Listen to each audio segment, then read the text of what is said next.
Welcome back to the Football Kingdom podcast, where the Chiefs just defeated the San Francisco 49ers 25-22 in overtime with a touchdown pass from Patrick Mahomes to unlikely hero McCole Hardman. This is the official, you could put a stamp on it. It's officially a dynasty in Kansas City. Can't really deny it. An amazing game, one of the best second halves of a football game I think I've ever seen. Along with me, as always, Tyler Mallon. I'm Brandon Johnson. Tyler, give me your reaction to the game. Well, they won, and it's, of course, now, one of the greatest games I've ever witnessed. It one of them games where, more defensive battle than anything, but, obviously you're not a fan of either team. You're going to look at that as kind of boring, but it was just this back and forth battle, and we're going to talk a lot about, our reactions to many plays and many kind of storylines, but man, this one's going to be one to remember for the third, win and a back-to-back win, the first since 2004 or 2007. I mean, this one's going to be up there. 2004 Patriots. Right. And this was the most watched television program ever. Yeah, by a long shot. It averaged 123.4 million viewers, 202.4 million viewed at least some of the game. Sorry, it's the second most watched telecast behind the Apollo moon landing, according to at Morning Brew. So, but still very, very cool for a lot of people that, were 49ers and Chiefs. Nobody wants to watch that. Well, clearly the ratings say otherwise. But right, 3 out of the last 5 Super Bowls have gone in favor of Kansas City, and I don't feel like they're done there. But I want to talk overtime with you because obviously this game went into OT, and there's a couple of different strategies that could have been used. 49ers strategy was to not know the rules at all. Kyle Shanahan's logic. Kyle Shanahan knew the rules, but some of his players in the post game said, "Well, I didn't really understand the rules at all," which is really bad when you look at what the Chiefs were doing and you see that the Chiefs spent time on it. And hey, if we go to OT, this is what we're doing. This is the strategy.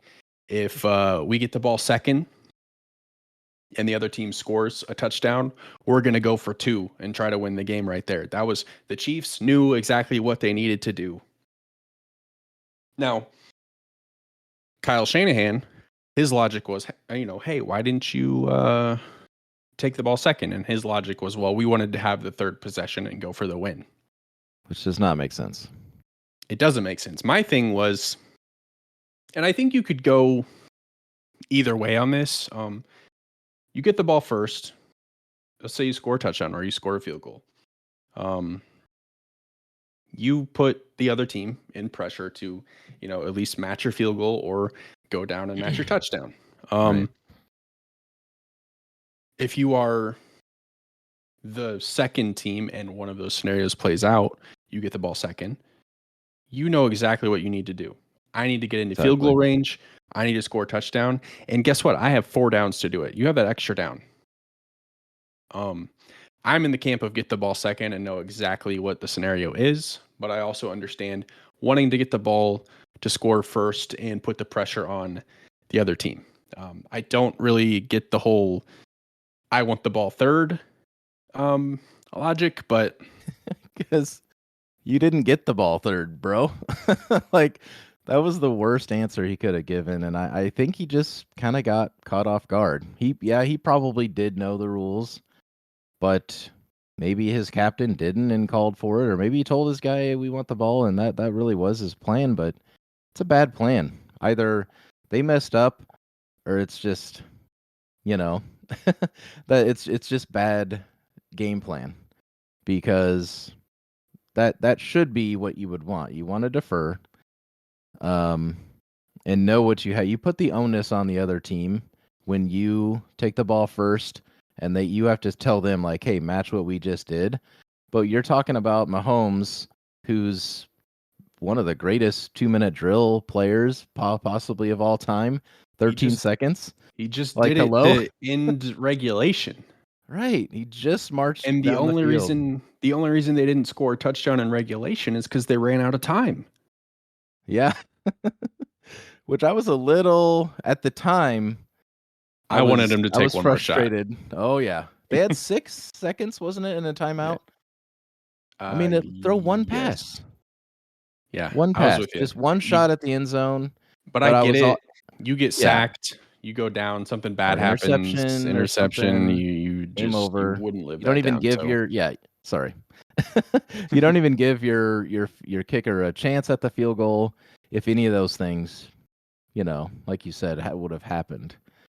So that I understand, but at that moment, I also forgot about playoff or Super Bowl overtime rules, and I would have to assume that they had that in mind of like, there's like we're getting 2 shots. Now that I realize, but the 2 quarters thing, I didn't know. I didn't realize there'd be so much time in overtime. I'm with you there. I did not understand that. So the rule is, because I thought like clock hits 0, game's over. So whenever the Chiefs are just kind of like nonchalantly Yeah. setting up that last play, I'm watching it and I'm going, what are they doing? What on earth are they doing? They're gonna lose this, they're gonna run out of time. So Romo did a good job he explaining did. that. That was Now probably the only good thing he did that entire game. You didn't like his call? No, he had a rough day. Well, I would, yeah. I can't really argue. I usually really enjoy Romo because he's obviously, Yeah. loves So Mahomes, but sure. So to clarify that rule, unlike regular season games, postseason games cannot end in a tie, obviously. If the score is still tied at the end of an overtime period, or if the second team's initial possession has not ended, which was the scenario playing out for the Chiefs, they were still in their first possession. So if the clock would have hit 0, it would have been treated like any other quarter, where quarter ends, you flip the field. That's it, which makes sense. But I didn't know that at the time, so little panicked. But could you imagine though? So, and we'll break down the game-winning drive here in a second. Could you imagine if the 49ers went down and scored a touchdown? Now, obviously, it's on record that some of them didn't know the rules. Could you imagine if they scored a touchdown and started like helmets off, celebrating, jumping around, just to realize that? Wow, I did not think about that. They have to turn around and defend. That would have just been like, oof. That would have been rough. That would have been that would wow. That's a crazy scenario because I feel like that's worse than like Buffalo celebrating with 13 seconds left. Because those guys were like, we won. We're going to the Super Bowl. That was the championship game, right? 13 seconds? No, that was the division round. Okay. They were like, they were celebrating on the sideline before that. I think about that all the time. I'm like, yeah, do not do that. I'm very big on like let the clock hit 0, but to their defense, the Bills, like 13 seconds, you feel pretty that had confident. Never been done before. Yeah. Sure, but you gotta feel like kind of a dummy to be like, okay, well, maybe we shouldn't have celebrated, but that would have been, that's probably way worse than that situation. But before though we get to the game-winning drive, I wanted to say, like, not only did they kind of botch the overtime scenario of the situation to kind of take the ball. The 49ers, and Kyle Shanahan, to go back to him. Not only did they botch that, the overtime stuff, but they had the ball. The last time they scored, they kicked a field goal.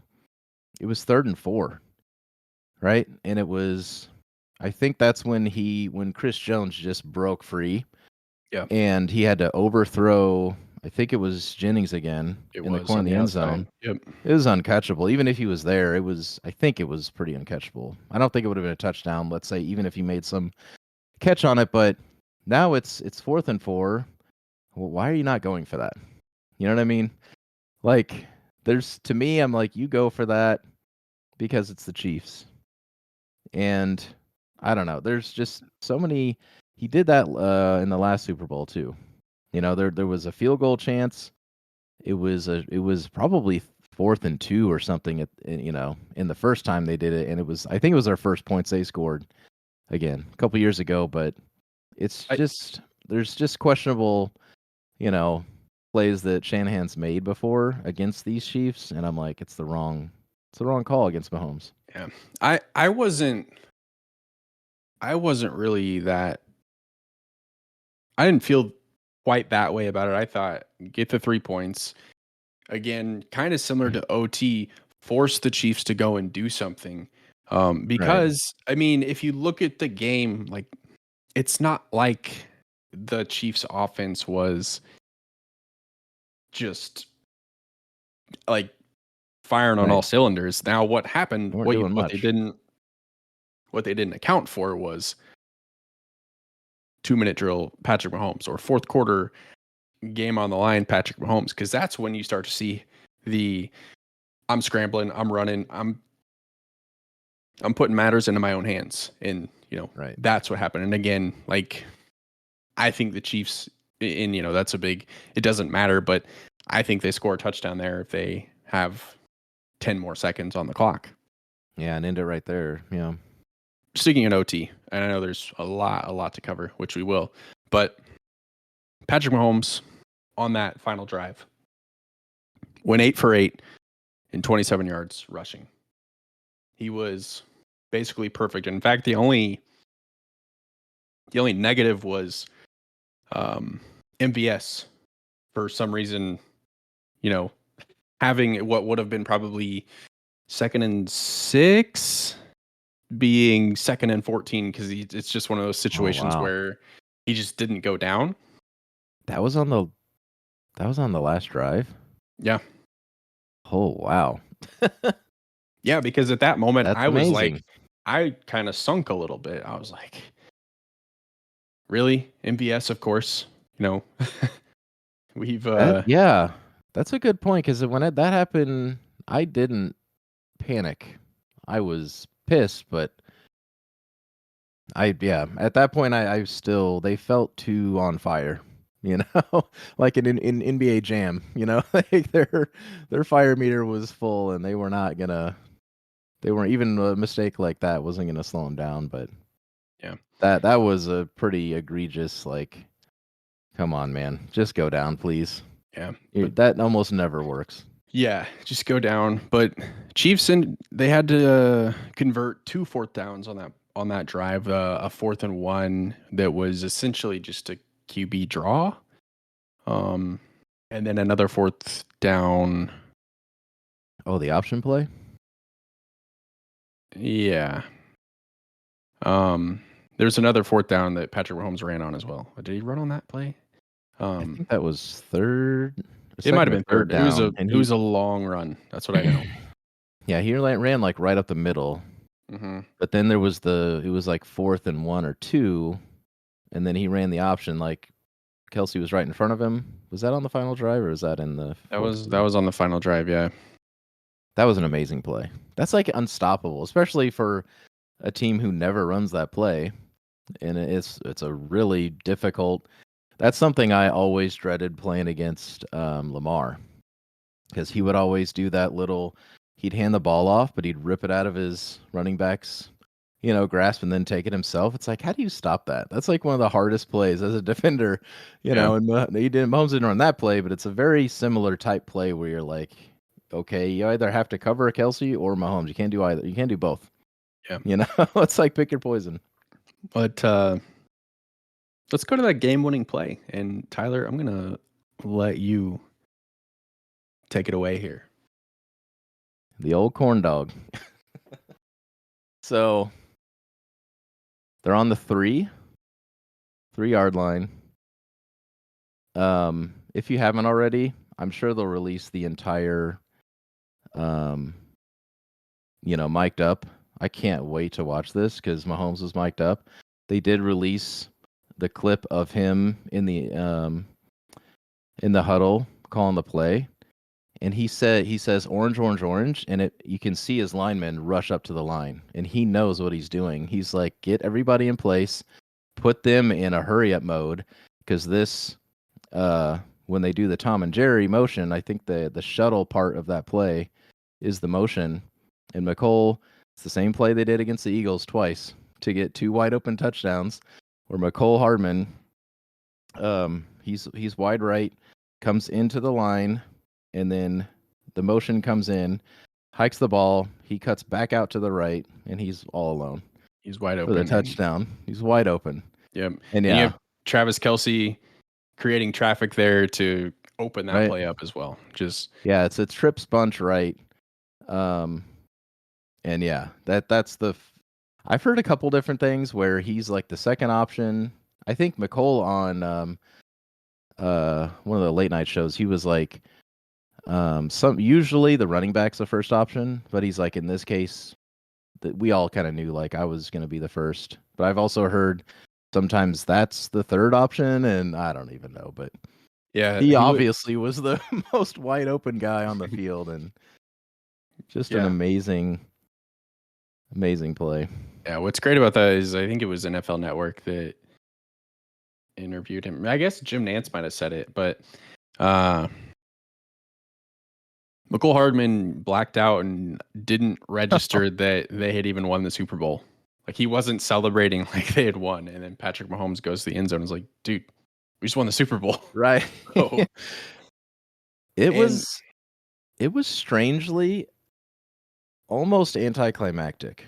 Not in the full term of that, but the full meaning of that. But it was a weird way to win, because it's, you're sitting there watching, a fan of the Chiefs, and you're like, did that really just happen? Like, you're so shocked. And it's such a weird overtime rules. You're not really sure, because Romo was just saying there's another quarter left and it's zeros on the clock.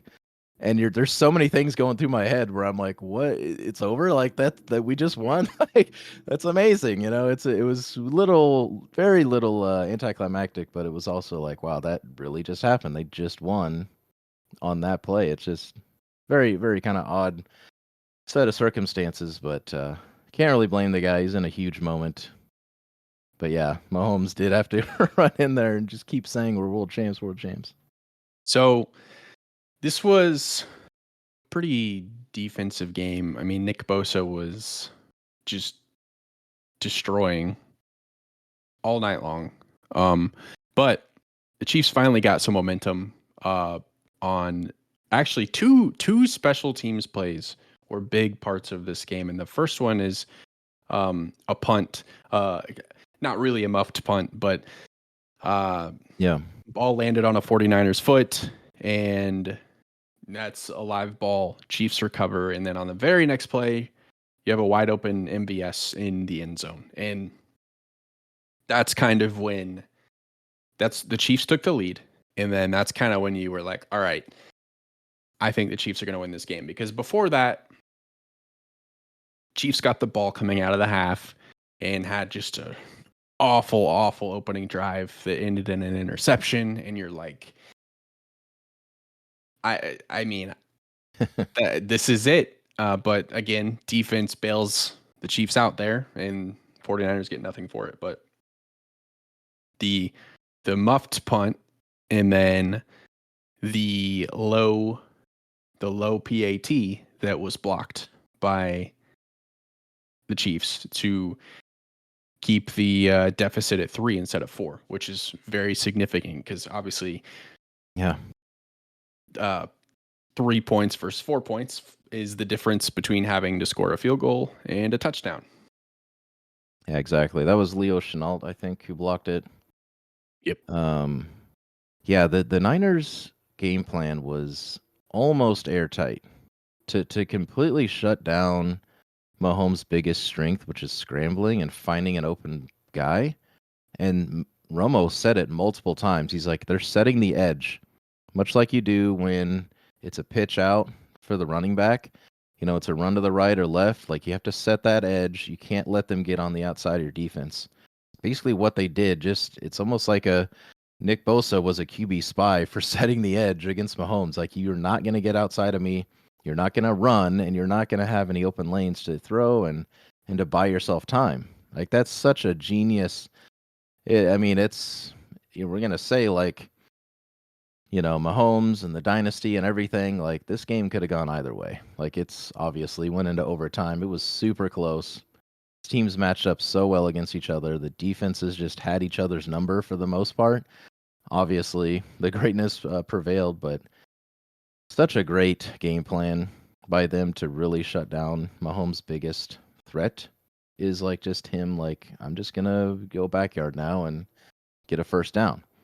Obviously didn't work every time, but going back to the turnovers, I got to a point in this game where I was just like, okay, I was like, it sucks, man. When you're, Mahomes threw one of the worst interceptions I've ever seen him throw, probably. The first fumble by Pacheco, That Pacheco fumble was a killer. I mean, that was on the 5 or something. Yeah. 5-yard line. Like, we were finally getting something going. Get about to score our first touchdown, our first points. The Chiefs are about to score. And then I think, eventually on both sides, I'm like, it's okay, because it doesn't matter unless the other team gets points off of that turnover. And nobody was doing it until the Chiefs finally got 7 off of it. Yeah, I know we're kind of working backwards talking about this game, which is fine. But it's all right. I think about the first 2 49ers drives, and they were driving on that first one where McCaffrey fumbled. And then the second drive was killed by turnovers. So it was like the fact that it was late in the first half and it was 10-0, like, it could have been could have been a lot worse for the Chiefs. So they were able to kind of minimize the damage there and go down into the half 10-3, right? Yes. And I want to say one thing. I don't know if you were getting into this, but their first, the first time San Francisco scored was a field goal. That play, the Debo, that McDuffie stopped in the end zone, probably the play of the game. Okay, you probably could have just given McDuffie the MVP for that play alone.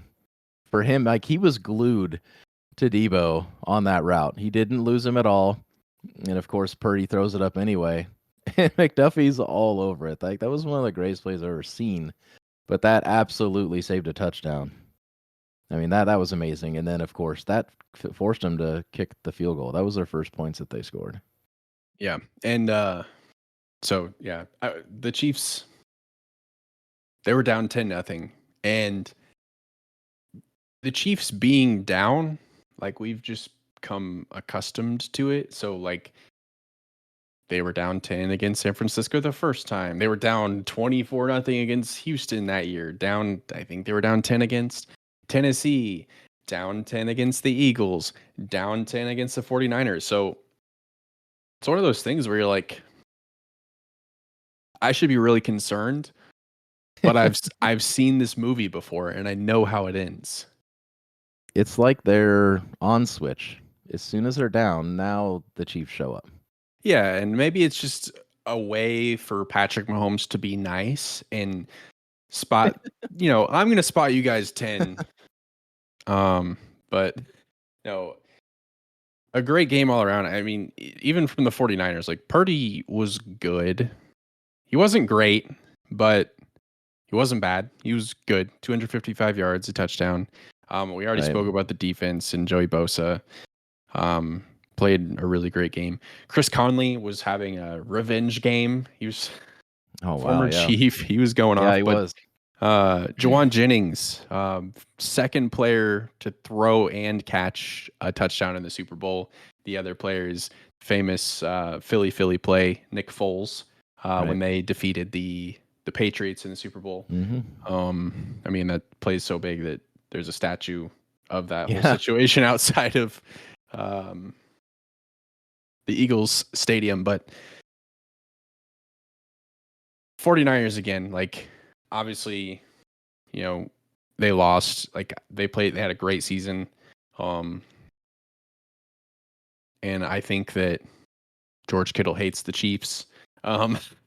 Just because it's like, these guys again. But like Purdy to me, I mean, we've kind of defended him this season. To me, he showed like he belongs in the league.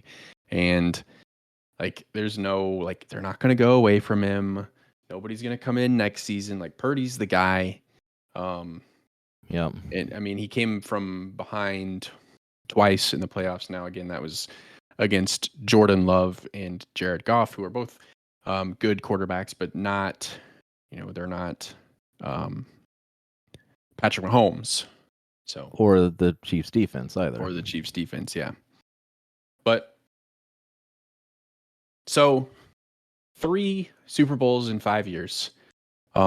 Dynasty locked. Out of the 3 Super Bowls, where do you rank them as far as most impressive? You have Super Bowl 54 against the 49ers, 57 over the Eagles, and 58 over the 49ers. That's a really tough one, even though there's 3. It's really hard because last year's with his injury, you know what I mean? Like that one, that alone, just that fact, because it was a stronger team, not as strong defense. But I feel like this year there was a lot more, kind of hardships that they had to work through and overcome. But you're also talking about they're more experienced. They've been here before. They don't have the kind of Super Bowl jitters that guys experience.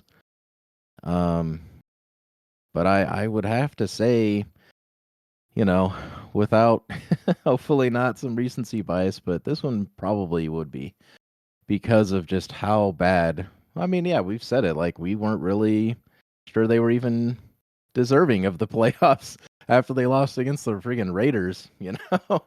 That game was embarrassing. And Andy Reid actually texted Antonio Pierce. Yeah.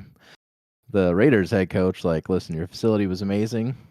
Thanks for hosting us and thanks for beating our, butts into gear.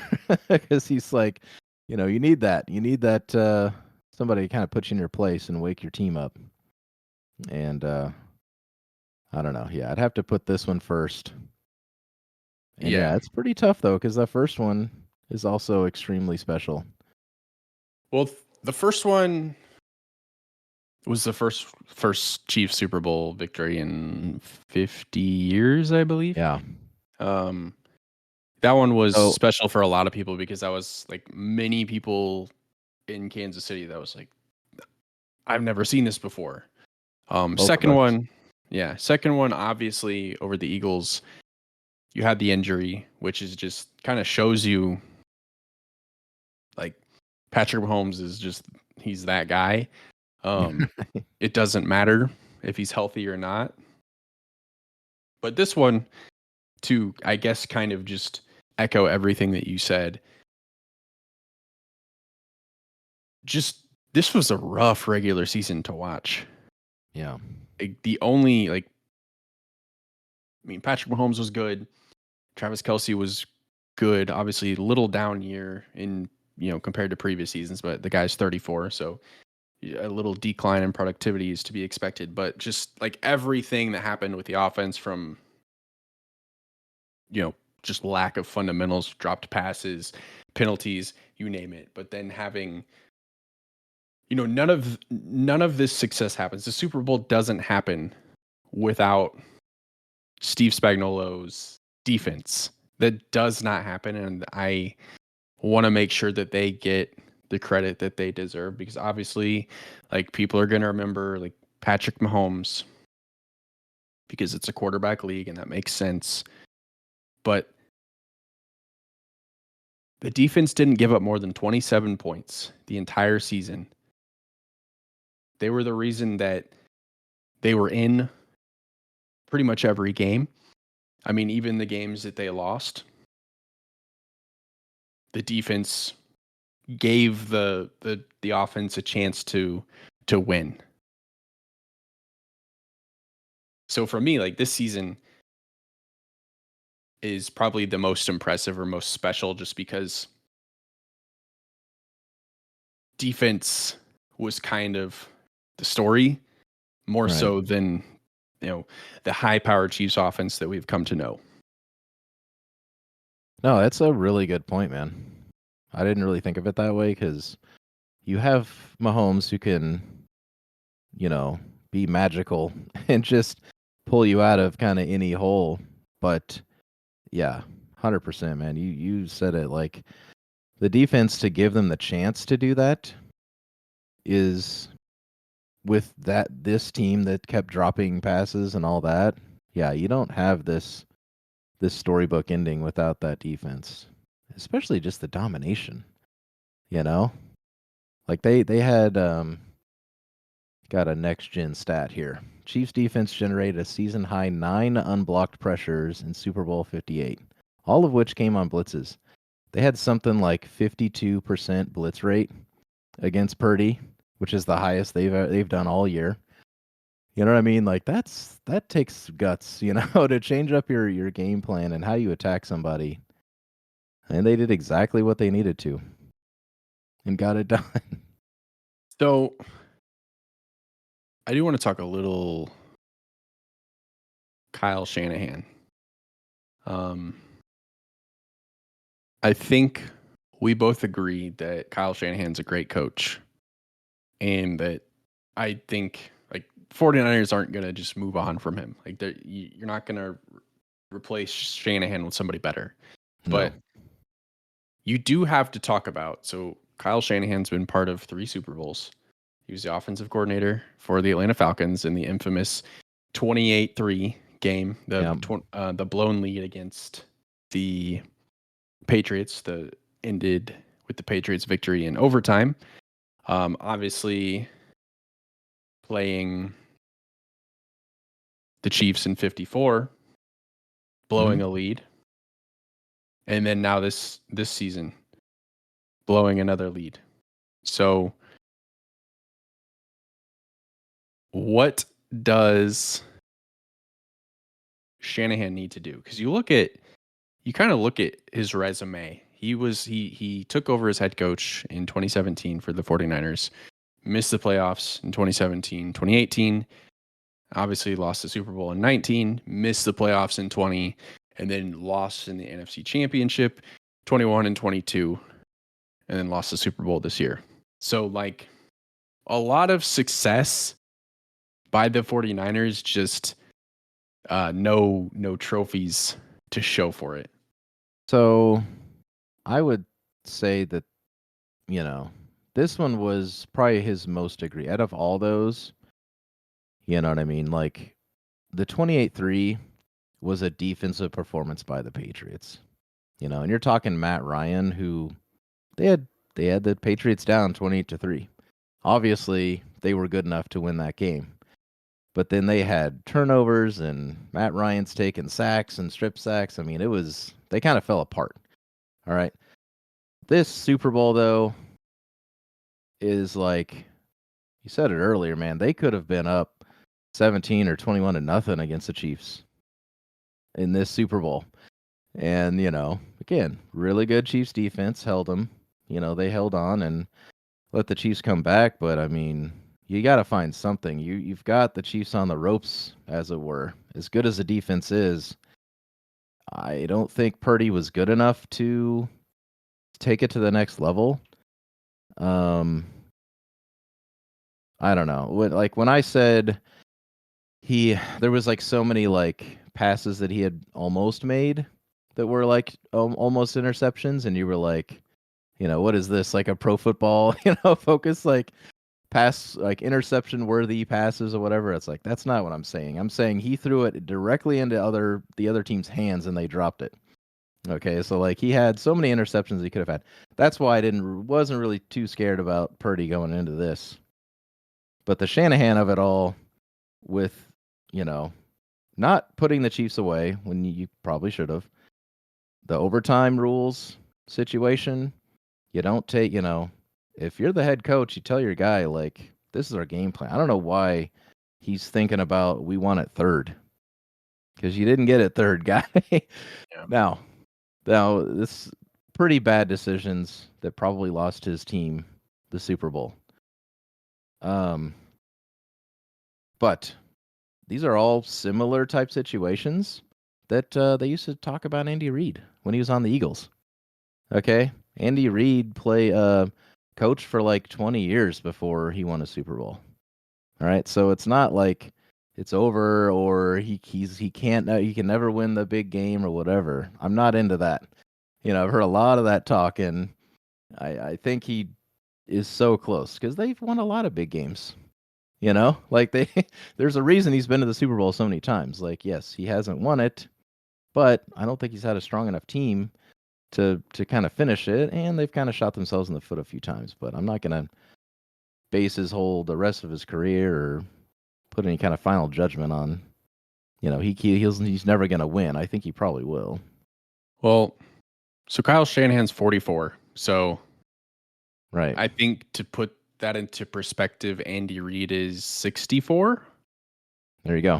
Which would have made Andy Reid 60 or 61 before he won his first Super Bowl. So Kyle Shanahan's on track. I think, again, Brock Purdy's good, but I think, and they're gonna stick with him. But I think if you have an elite quarterback, then you have a better shot. Because even in the Super Bowl 54, it was Jimmy Garoppolo overthrowing Emmanuel Sanders for what would have probably won the Super Bowl. So, but my advice for Kyle Shanahan would be to not play Tom Brady or Patrick Mahomes in the Super Bowl. Tough. That is, that's my advice to him. Obviously, he has no control of that, but that's what he's got to do.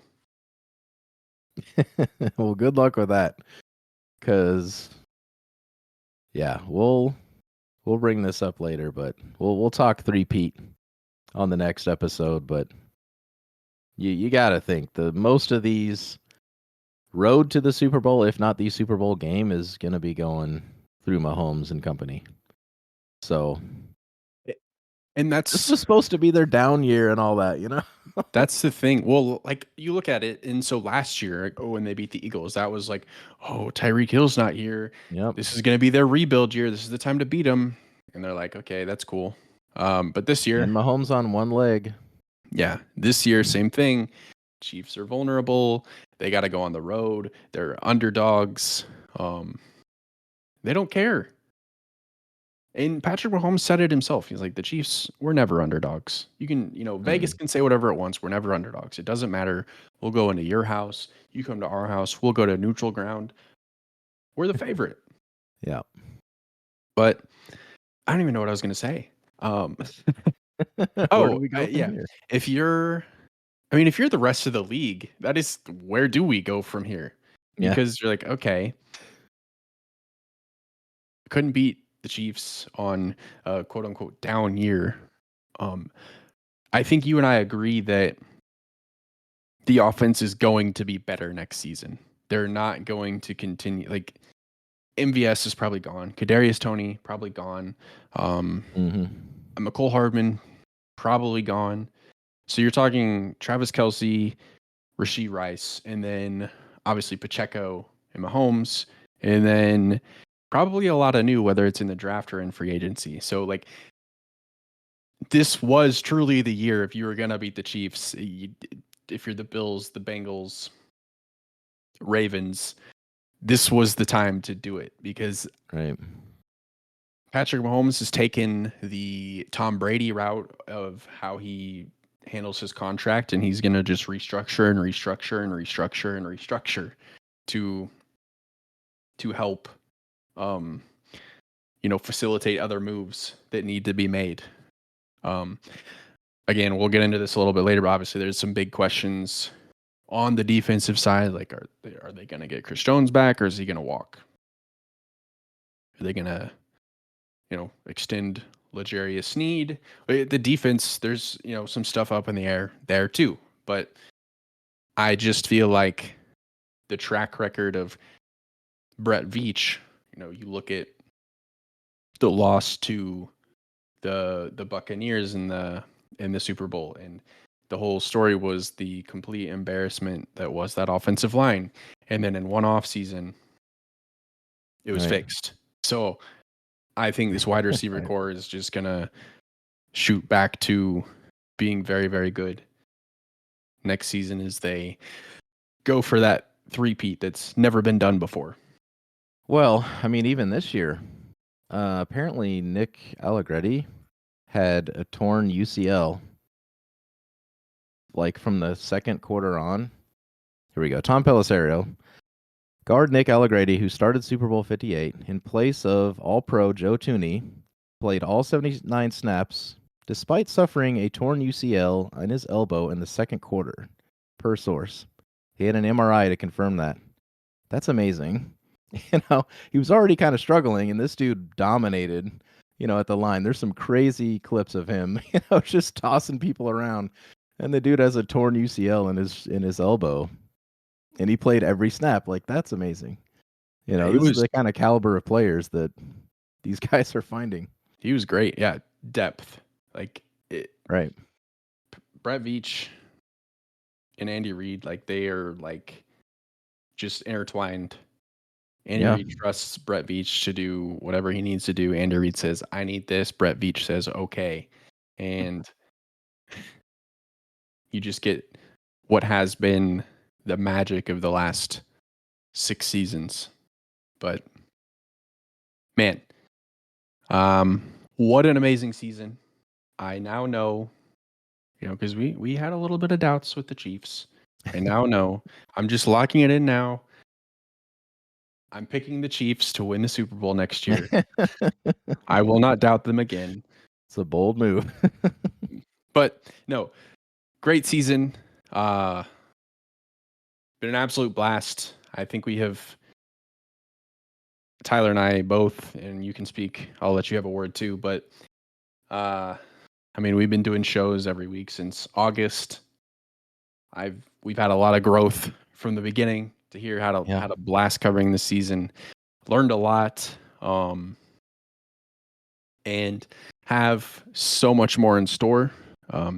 Say one more thing, and then I'm going to let Tyler close it out for us. But this will be our last episode until March, so we're going to take 2 weeks off, and we'll be back on March 6th. And then during the off season, we will be moving to an every other week format.